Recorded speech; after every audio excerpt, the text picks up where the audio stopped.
should have the control, yes. I do. I am just going to put this in slide share mode. All right, AI-powered quality engineering moving beyond the traditional QA. Quick introduction of myself. Good evening, everybody. My name is Garima Sarin, and I'm a Senior Manager IT at Demand US.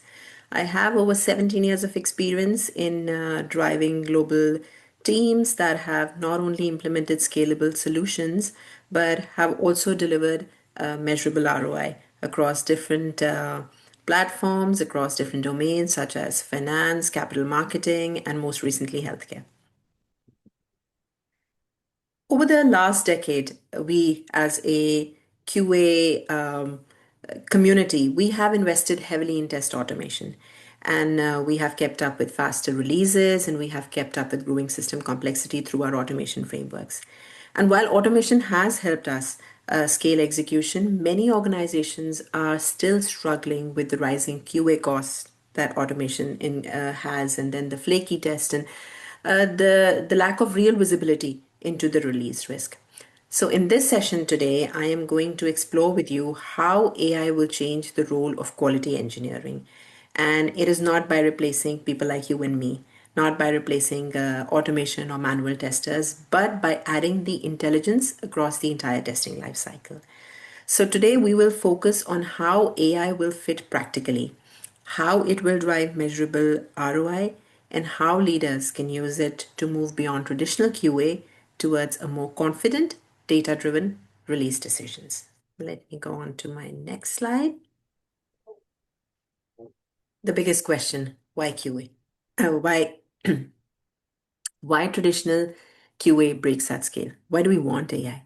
So, as the delivery velocity is increasing, quality engineering teams are under constant pressure to do more testing in less time. So, and the systems are no longer isolated, the systems that we are testing. Today's applications, they depend heavily on complex integrations. The integrations are across platforms, they are across vendors, they're also across data flows. So, what do teams do? In response, we start growing our regression suites aggressively. We just assume that more test equals more confidence. But in reality, what happens is this leads to longer execution time. This leads to higher maintenance effort, and it just increases noise from low value tests. Most importantly, traditional QA struggles to answer the question that leadership really cares about, which is what is the real risk of this release? So the coverage and the pass percentage and all those metrics in traditional QA tell us what ran, but they don't tell us what matters. And this is the gap where traditional QA starts to break at scale. The automation plateau. Now, most organizations, they reach a point where adding more automated tests no longer increases confidence. So it actually slows the teams down because regression suites, they start growing rapidly, execution times increase, and teams spend more effort in maintaining the tests rather than learning from them. And then there are false results, there are flaky tests, they dilute the trust. And so they force manual investigation, they force repeated reruns. And at this stage, mind you and me, automation is still running. Automation is still running very effectively, but it is no longer providing the meaningful insight. And this is what I call is an automation plateau, where the scale is achieved, but the decision quality is not. And this is exactly the point where AI becomes relevant. So it doesn't replace automation, it doesn't replace automation frameworks or engineering, but it improves the signal that automation produces. Ta-da, enter AI. But I say not the hype. Why? Because, like I said earlier, it's not replacing you, it's not replacing me. So, automation has helped us reach scale. We have scaled execution. But automation was never designed to interpret the outcomes or highlight the risks. It tells us what ran. Again, it doesn't tell us what matters. And this is where AI becomes the missing intelligence layer because AI will analyze patterns across test results, it analyzes patterns across defects, code changes, and historical failures to surface meaningful insights. And what are those meaningful insights? These are areas of elevated risk, this is redundant coverage, and likely failure points. most importantly, AI doesn't replace human judgment. And therefore, I say don't get into the hype, don't fall trapped to that hype. Instead, it augments us. AI will augment your judgment, AI will augment you and me by narrowing our focus and improving decision quality. So, testers and leaders like ourselves, we remain accountable for decisions, but now those decisions are informed. They are informed decisions that are data driven and they're not just raw gut feel or past percentages. So, we can say that automation executes, but AI interprets. And AI enables confidence at scale. So now we know why we need AI because traditional QA is breaking. There is an automation plateau. Now let us see where AI actually fits in the software development lifecycle. Now, when we talk about AI in quality engineering, it is important to note and clarify that it is not a point solution. It spans across the entire QA lifecycle. As a matter of fact, it spans across the entire software development lifecycle. So if you see here, we start all the way from requirement gathering, design, development, testing, security development, maintenance. AI runs across all these cycles. Let's limit our focus to testing because that's what we are looking at. So we will narrow our focus down to STLC instead of SDLC, the software test lifecycle. The quality risks that we see, they don't suddenly appear during execution. They appear much earlier. It starts much earlier and it starts with unclear requirements. It starts with missing acceptance criteria. It starts with design assumptions. And this is where AI allows us to analyze those early signals instead of discovering these problems later. What makes AI more powerful is the ability to connect the data across these layers, the requirements, the test designs, the execution, results, and defects. And then it identifies patterns. These patterns which are difficult for humans to see at scale. And this fundamentally changes the QA's role. Because now we don't react to failures at the end. We produce proactive risk management throughout the life cycle. And AI is spanning across the entire life cycle. It's not just focusing on execution. And mind you, most organizations already have the data. We all have large volumes of data in organizations that we are working. We have the requirements, we have the defect logs, we have the pipelines, but we are lacking the intelligence to connect them. And so when AI comes into play, there are tools like the enterprise grade LLMs. There's Enterprise GPT, there's Azure OpenAI. Using these tools, they integrate with test analytic platforms further. And then the CI/CD AI engines, they analyze this data continuously. And so we enable a proactive identification from requirements throughout the release process to make informed decisions. Let us see how we are applying this practically in the testing life cycle. And like I said, the most impactful phase of testing starts even before execution is starting. That is when we are gathering the requirements and during the requirement analysis phase. Many defects, as we know, they originate from unclear requirements. It's not from poor execution. So, using LLM-based analysis tools like Azure OpenAI, Enterprise GPT models, or there are even inbuilt AI capabilities in the tools that we use now, like Jira and Azure DevOps. Just use those, and the requirements can be scanned for ambiguity, for conflicting statements, for missing acceptance criteria. AI can actually also correlate new requirements to your historical defect data. And they identify failure patterns, they identify high risk areas in past releases. So the teams can focus their attention early rather than discovering these issues during UAT or during production. The outcome is a shift. It is a shift from defect detection to defect prevention. And we are moving quality upstream. We're significantly reducing the cost of rework, which comes later during the life cycle if these defects are discovered later. The next phase is test design. AI is bringing intelligence directly into test design by connecting data that already exists. There are code changes, there are usage patterns, there are defects. So there are risk-based test design tools, and what they can do is they can identify where failures are more likely to occur. Therefore, they allow teams to focus their efforts strategically. There are LLMs, like I said, the large language models. They assist with generating initial test scenarios and requirements. They help the teams think through corner cases, edge cases, negative scenarios, and not just focus on happy path. And at the same time, we have the test analytic tools. They reduce redundancy, they reduce low value test cases, and they add uh, they take out these low value test cases that don't add cost, and they just decrease the confidence. And the result is not just smaller test suites just for the sake of reduction. The result is intentional coverage. These tests are designed, the tests that now we have are designed around business risk. They have human judgment which rules the final decisions, and these are optimized test suites. Now, once we have designed the test cases with risk in mind, the next question is which one should we execute first? And that's where AI will help us in test prioritization. So once these tests are designed intelligently, we now have the challenge to decide which of these will run first, especially when the release windows are very tight. Now, traditionally, what we do is we run a stringent regression suite. It follows a fixed order regardless of what has changed. But AI changes this. AI changes this by predicting where failures are most likely to occur based on the code changes, based on the historical data that it gets, based on the usage patterns. And then it prioritizes these tests based on business impact and not just technical coverage.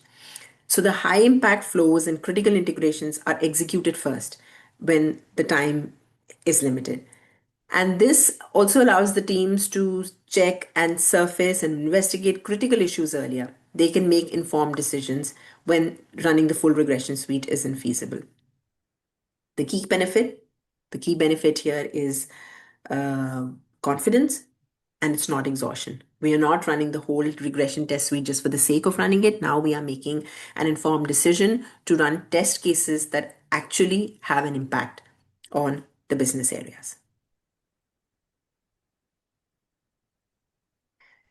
Once these test cases are executed, the challenge is now shifting for us to understand the results from these test cases.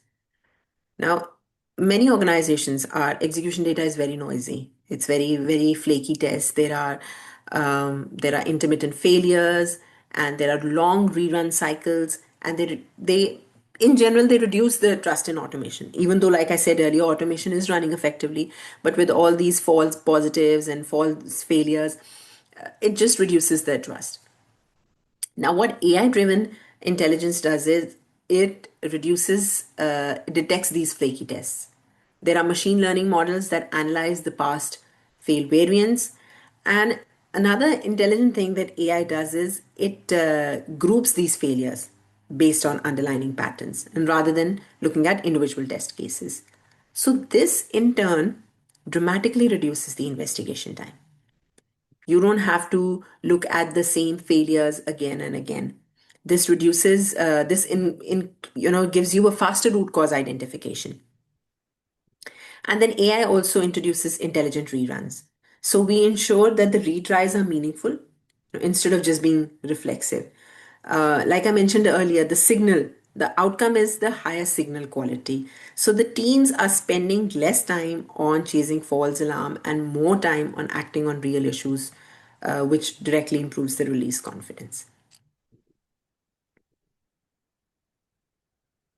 AI in defect triage. Let's see how we apply that. I can say for most of the QA community here, my significant time does not get lost in finding defects. For me, at least, my time significantly, I lose a lot of time in the QA effort of sorting, in triaging, if there are defects that are duplicated, and then debating those defects. So for me, a lot of time is lost in defect triaging. And here is where AI will help and actually show you a measurable return on investment because it eliminates the overhead by introducing pattern based intelligence into triage. There are NLP based defect analysis, natural language processing, as we call it. For example, there are capabilities built in tools that we are using now, the Azure AI, the Jira AI, or there are inbuilt capabilities even in ServiceNow AI, which we use for a lot of change management. And what these NLP based analysis, what these AI do is they look at the defect descriptions, they look at the log, they look at the stack traces, and then they cluster similar issues together. So this will reduce repetitive investigation. There are also AI powered duplicate detection engines, and they will flag repeated issues early. So the teams do not re-triage the same problem multiple number of times. There are actually some platforms that can also correlate defects with recent code changes, with components or historical fixes, and they can suggest probable root causes to you. So over the time, the defect analytic dashboards, they surface the reoccurring patterns that you are seeing across releases, and then they enable the leaders to identify systematic quality risks. And we shift the focus from a reactive triage to a proactive prevention. Now that we have seen how we can actually leverage AI within every single phase of the testing life cycle, let's look at the adoption strategy and a few guardrails that we should be mindful of. Here, I'm showing on the screen to you a very practical AI implementation roadmap where we are starting AI adoption by not automating everything. No, instead, we are starting with insight. We begin by analyzing the existing data that the organizations have. Like I said, to get started, you do not need a lot, or most organizations already have that data. So we use AI to understand the existing quality signals that are there in the organization. And then we apply these to the decision heavy area first. Like I just mentioned in the previous slide, there are areas like triage, like prioritization. They deliver the fastest value. You will see if you apply AI to these areas, phases of the testing life cycle, you will see that you will get immediate ROI. Because in these areas, you will improve the outcome without disrupting the workflow.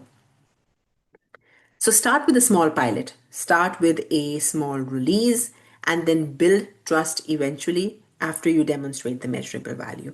That's a good implementation roadmap. And only after your teams see the results, they get the confidence, then you should expand the adoption. Because AI adoption, it works best with the incremental capability. AI itself is an incremental capability when you put it in the testing life cycle. It is not a transformation project. Governance. How we can keep AI reliable and trustworthy when we're using it in our quality engineering life cycle. First of all, treat AI as a decision support system. It is not the be all and end all. It is not an autonomous authority. Human approval remains mandatory. And keeping that human in loop decision is mandatory for having the release impacted actions. How do we determine whether this AI was good or this actually helped us get an ROI? Is when you track the accuracy of AI recommendations. It's actually just like we monitor the test automation framework reliability. So we track it, we measure its precision of predictions over time, and then we see how trustworthy these recommendations become. Governance also includes security. There are enterprise models. We make sure we have controlled access. There is defined usage boundaries, especially for people who work in the financial sector or for people like me who are working in medical devices where we have the patient information. There is PII data. This controlled access and defined boundaries become very, very important. And this will not, mind you, this governance is not going to slow the adoption. If you think we are adding too many layers on top of this, it's not going to slow your adoption. It is only going to make this a sustainable adoption and a scalable adoption for future. So we have to make sure that we have the right governance when we are applying our AI model. Then is the organizational readiness. Any adoption, and I'm speaking for AI adoption today, but any adoption, it succeeds or fails based on people, not on tooling. So your teams need to understand they need to make the shift from execution focused roles towards analysis and decision making skills. Now, our QA engineers are not just testers. We are elevating them into the role of analysts because they are going to be interpreting more, they are going to make risk based decisions more.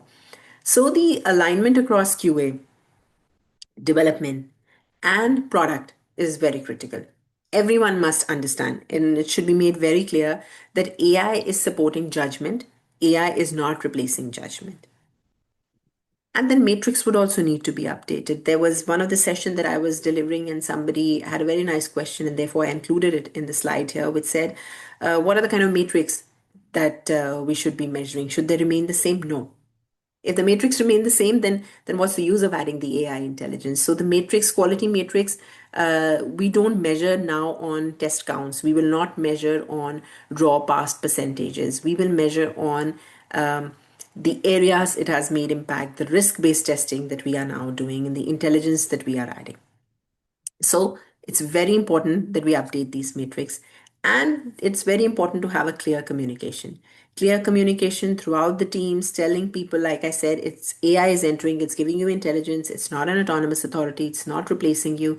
And if you have this clear communication from the start, it will prevent the fear and it will encourage engagement. So it will prevent the fear that AI is here to take my job and what am I going to do now that AI is going to do everything? No.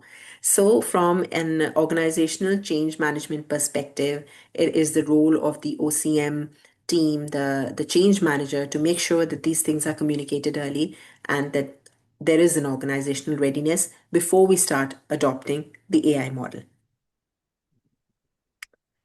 Now that we have seen what a good AI implementation model looks, how it what governance should drive it, what organizational readiness we need, let's look at some of the common mistakes or the common pitfalls most of us make when we try to adopt the AI model. Many initiatives with AI that I have researched and I have read about, they are not failing because AI is not working. It was mostly because the organizations were applying it in the wrong order. So they were starting with with generating automated test cases, with automating everything. So jumping into script execution before analyzing test data is a very common mistake that more organizations do, and it only creates more noise. It will not improve any insight. So that's the first mistake that we should avoid doing. Second is, do not replace human judgment. Human in the loop should always be a part of your AI implementing strategy. AI outputs are not decisions, they are recommendations. So we should take them as recommendations. We should have the trust, but it should not be an autonomous authority, like I said.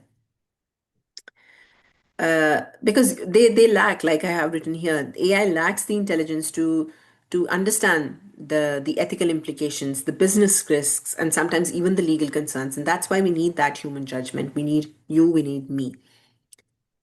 Another common mistake is tool-driven adoption. And this is also a very common question I get in many of the sessions that I deliver. As soon as my session ends, the first question is, what tool should we start with if we have to develop our AI model? So let's not jump into choosing the tools. Let's first identify the problem that we have. Clearly have a problem statement. Don't think about getting or investing into enterprise grade tools just yet. You can even start with the AI capabilities that are built in the tools that you're already using. So start uh, with the smallest thing. Start with the LLM and the data that you have, because like I said, data is the most important thing, and we already have that in most of the organizations. So don't just go head on into deciding what tools we have and let's just focus all our energy on the tool. Blockbuster report. The Democrats are collapsing. There's somebody who's unmuted. If you could go unmute, please. I'll mute Because them. there is a question. Okay, if that's not a question, then I'll continue. And finally, let's measure success not by activity. Now, the goal is not more prediction. The goal is not more tests. The goal is the better decisions that we are making and the amount of risk that we are lowering. So make sure that you choose the right matrix, like I said. And so, putting all this into perspective, we have a practical AI model that we can use in our testing lifecycle. It's a model where AI will recommend, humans will judge, teams will act, and leadership will measure.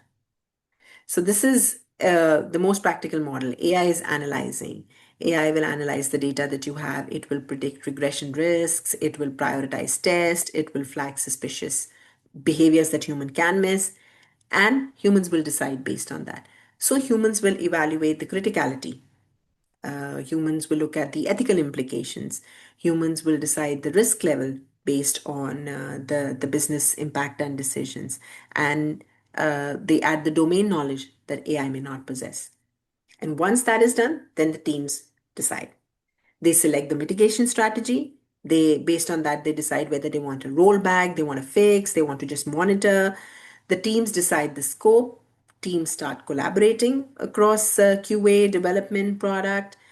And then is when the leadership will measure the outcome based on that. The leadership will track the confidence and stability trends. They will assess the actual measurable ROI that AI is producing.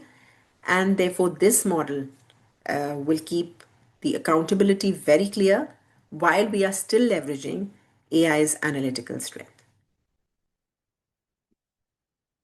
So I've spoken at length, one single breath, and now it's time for a quick wrap up. So, in a summary, I would say that first of all, AI will not replace QA. AI will not replace you. AI will not replace me. It will not take our jobs. So, rest assured, no fear. Be encouraged to adopt AI, use the right AI model. Then AI is not a checkpoint. It is not a point process. AI runs across the entire testing lifecycle. AI will add that intelligence layer across the entire SDLC and STLC. It will, in fact, connect the layers together. The goal of AI is not more testing, not producing more tests. The goal of AI is to increase confidence in the results we have, to interpret the results, and to lower the risk. That's our goal. So, our final takeaway is that AI will not help us test any faster. It will just help us decide, which is very important, smarter and release with confidence. And with that, I call it a wrap. Thank you very much for listening in.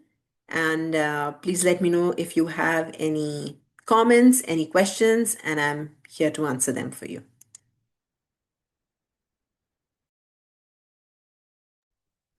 Thank you, Garima. Oh, go ahead, NK.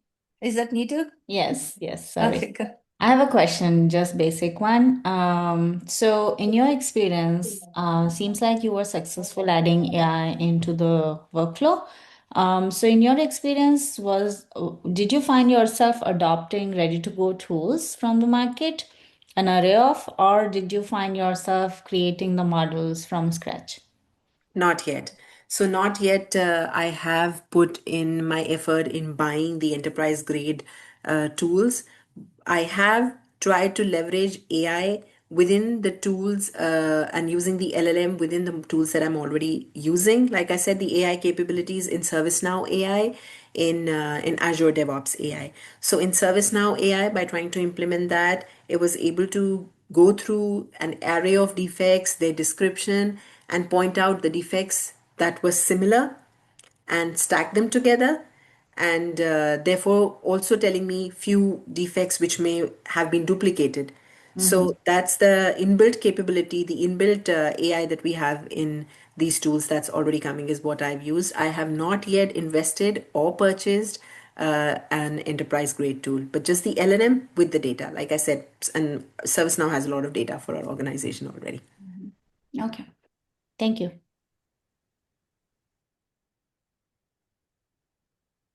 Hey, yeah, I was going to say thank you, Garima. I really like the very balanced approach to AI, right? Don't just start using it. for the test code generation, but see which other areas it applies to. I think that is very smart. And I think it can help us in many, many areas, right? In addition to the test generation. But what other questions do you guys have for Garima? Or we can just open it up for discussion. And if someone wants to talk about how they are applying AI, just go ahead. Yes, Nimesha. Hey, hi, Garima. Thank you. First of all, thank you for this amazing presentation. Loved your all the slides and the way you navigated all of us through each and every aspect of quality engineering life cycle. So just I wanted to check with you. Did you observe any challenges though while during the implementation? It could be during the initial stages, be it defect analysis with ServiceNow AI or anything to do with Azure DevOps AI. Any challenges that you have faced, Garima, that you would like to highlight?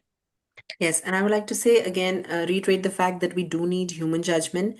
And the challenges that I faced was, especially for test case generation, there are things that are sometimes not relevant, and that's what AI will not understand. That's where I will understand that this is a relevant thing, this is making more business impact, and I need to put this in my regression suite. So those kind of challenges I did face where AI was generating tests which may not be evaluated based on the business risk. And that's where the human judgment comes into play. I did not honestly detect any sort of issues with it clustering the defects, with it summarizing the defect descriptions when I was triaging and so on. But the only issues that I faced was when it was trying to create test cases. And that's not also an issue. AI does not have that intelligence. That's where humans should be in loop, and where I will make that judgment based on the fact that this is something that I need. A very important thing, and maybe that's a topic for our next meetup, Tatiana, is the prompt that you give to the AI. So how you are applying prompt engineering in testing lifecycle when you are the kind of prompts that you are giving, they are based on the audience, they are based on the tone, they are based on the impact. And I wasn't very familiar, honestly, when I first started using AI. So I did not maybe have the right prompts.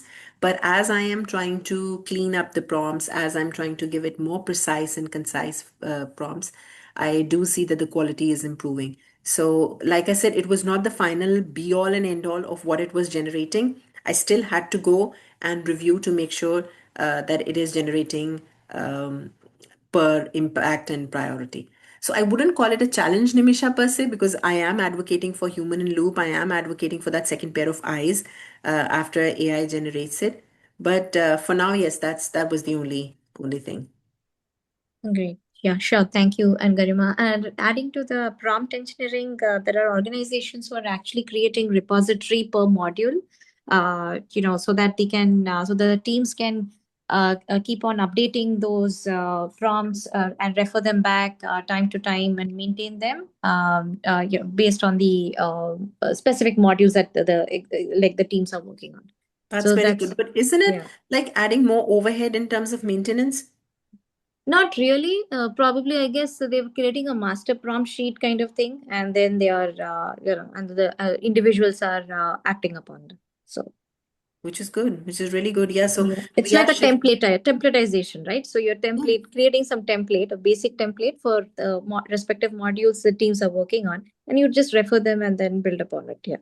Okay, and then it's not only just maintaining, right? We're also learning from them. So the focus, because the focus for testers is not only then limited to maintaining, we are also learning from them. Yes. So that's Yes. good. Yes, Exactly. that's Yes. really good Yeah. to know. Yeah. Yeah. And even the AI is learning, right? At the same time. And So, AI is learning as we give it right yeah. prompts. Yes. Yeah.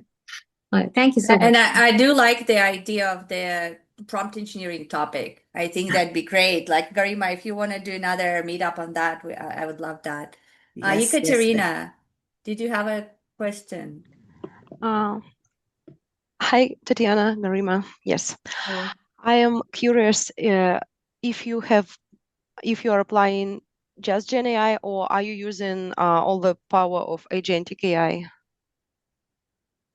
We can use the power of agentic AI. It will be more interactive. It's going to give you more interaction. You'll feel more of the human touch. But as of now, I have only just used the LLMs. Like I said, the LLMs plus the data that I have within the tools to cluster defects together to generate test cases. But if you use agentic AI, it will add that layer of human interaction, that layer of question answering, and that layer of more of the RAG model, like we say. Yeah, like always been like curious because actually the most difficult bugs always come from the product that is already in production, Yes. and the like escapes are missed and reported by customer because there was like white spots or behaviors you have never been covered.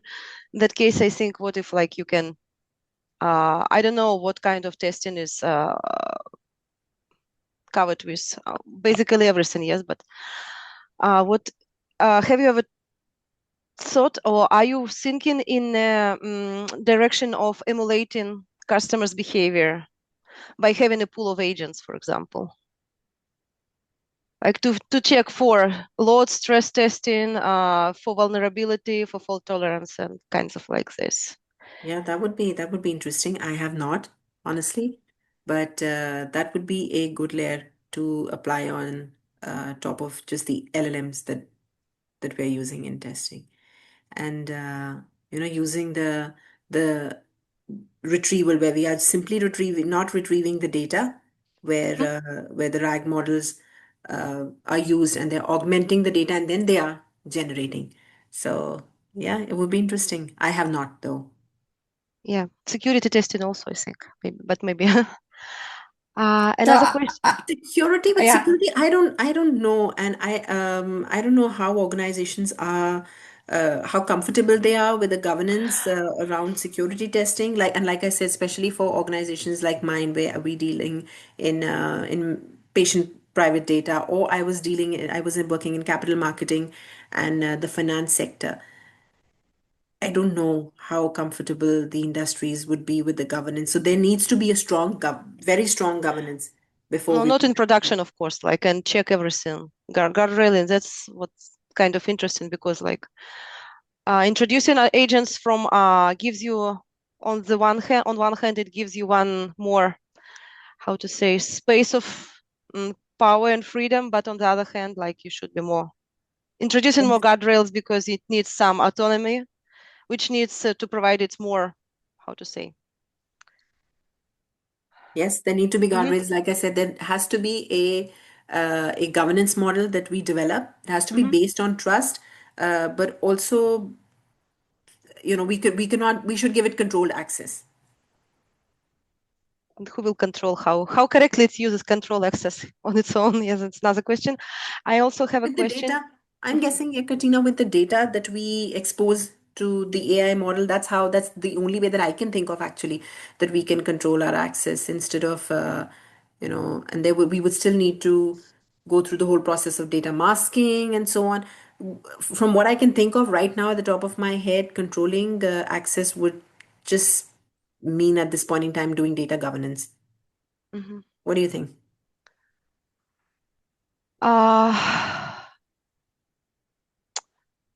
Basically, yes, but I'm thinking more about like checking with MLOps and every kind of at all stage, like introducing more strict access rule and maybe more. I'm thinking out loud. Yeah, that's what I'm thinking. I have not thought of that.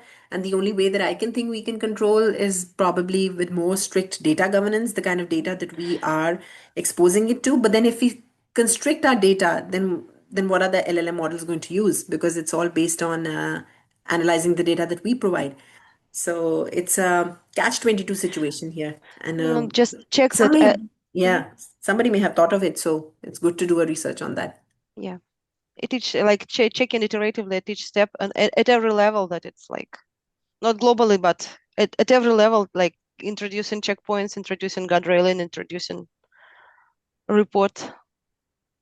Yeah. And I wanted to say something about the multiple agents as well. I've been talking, I forgot to tell you guys about the podcast. I actually run the podcast and I talk to teams about AI adoption in that podcast. And so I've been talking to Devashish, who is adopting AI in his development teams. And he was saying that they don't use the same agent to generate the test cases for the code that it generated because it's too biased towards its own code. So they actually focused on creating agents that disagree with each other. Like that was their goal. How do we create, different agents that disagree with each other? And they did this. They gave them basically different goals to each of these agents. And this is how they could improve the quality of their code by having this second agent that basically criticizes the work of the one who generates the code. So I think that is a good application of multi-agent systems. Yeah, great, interesting. Tatiana, could you please share the link on this podcast? Yes, I will In share the the chat. link. I will do that in chat. Let's take another question, Aaron. Yes, thank you. Can you hear me? Okay. Yeah. Yeah. Oh, great. Oh, thank you for this great presentation. I'm wondering if you can maybe talk through a little bit of what your ideas are on the different development lifecycle approaches that you think AI, QA, and quality engineering are going to maybe thrive in more. So like behavioral driven development or hypothesis driven or feature driven or traditional CI/CD kind of DevOps approaches. I mean, just what's your kind of perspective on that? That would be really helpful. Like where do you think they're going to have sort of strength to strength versus maybe not great fits? Because that hopefully that makes some sense. My question. Yeah, that's actually interesting to research and think of, Aaron. I have just applied it to our traditional QA lifecycle. We can, of course, use the NLPs to generate test cases and then put it into AI tools that generate dashboards and then plug it into the CI/CD pipelines. I don't know at this time one versus the other, which approach would leverage AI better.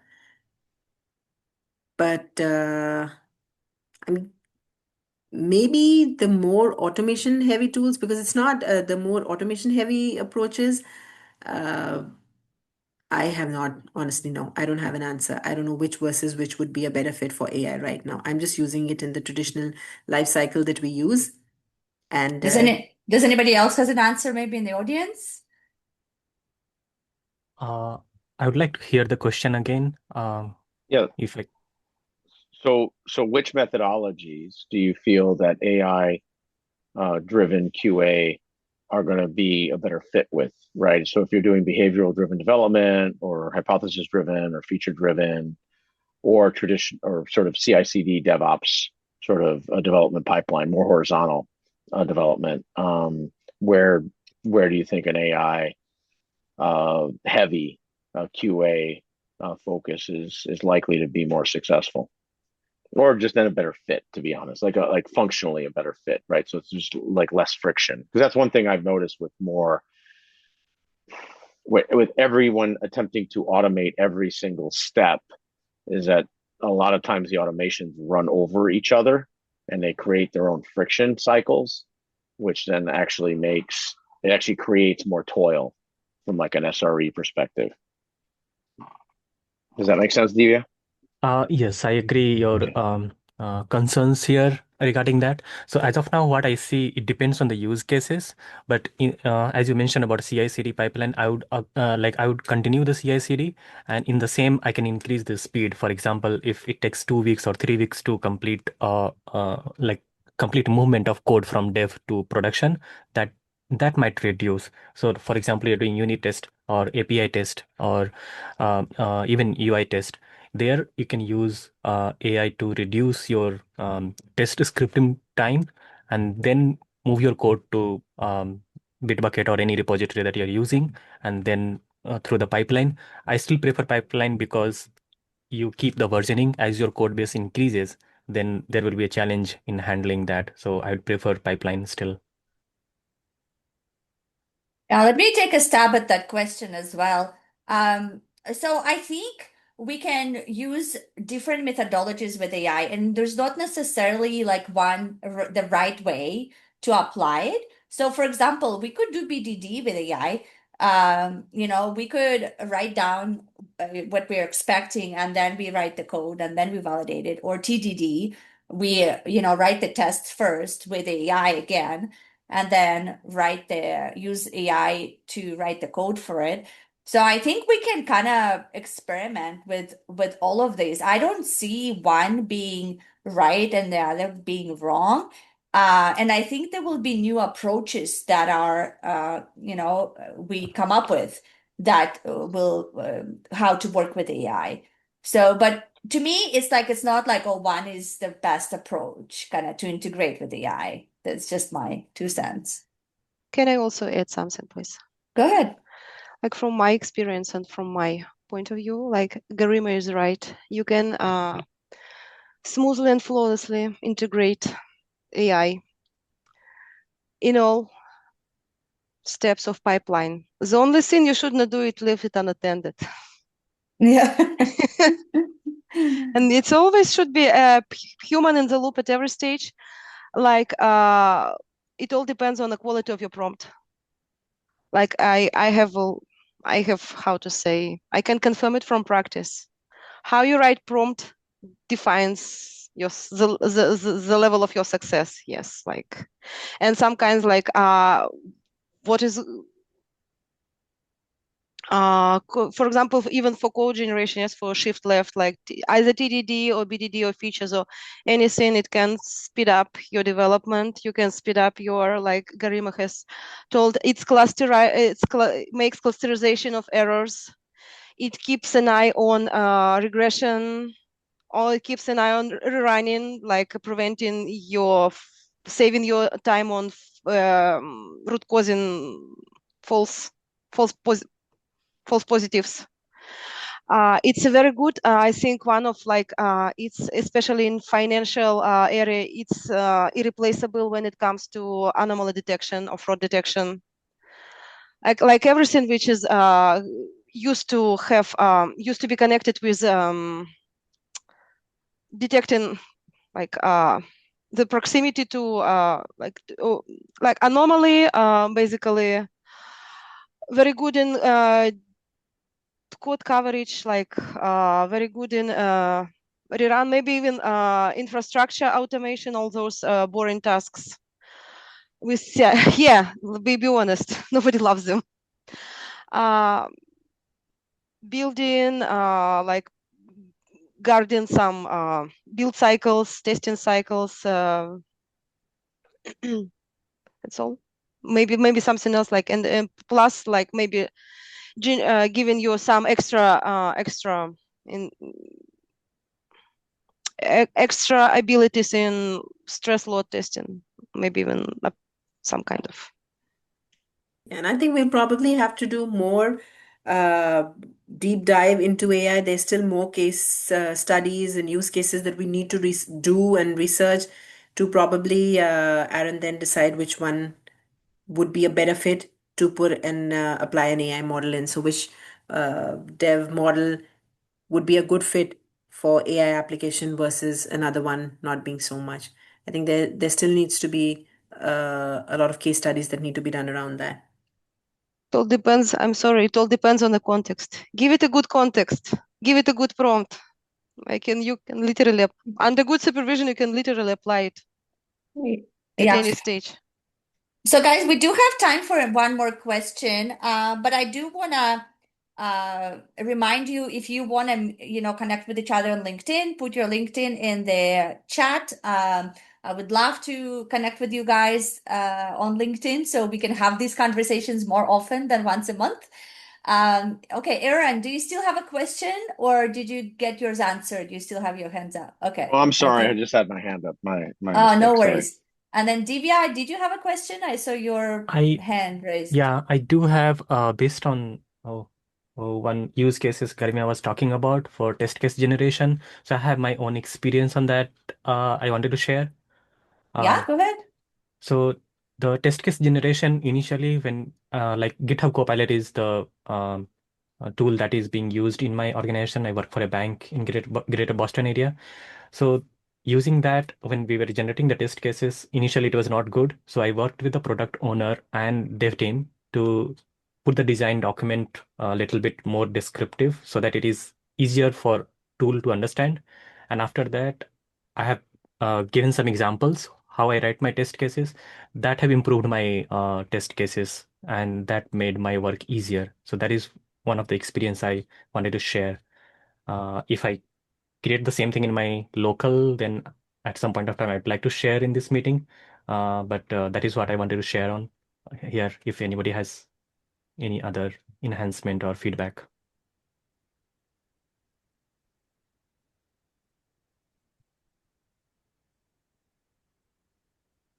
Thank you, Divya. Anyone else has any comments or additions?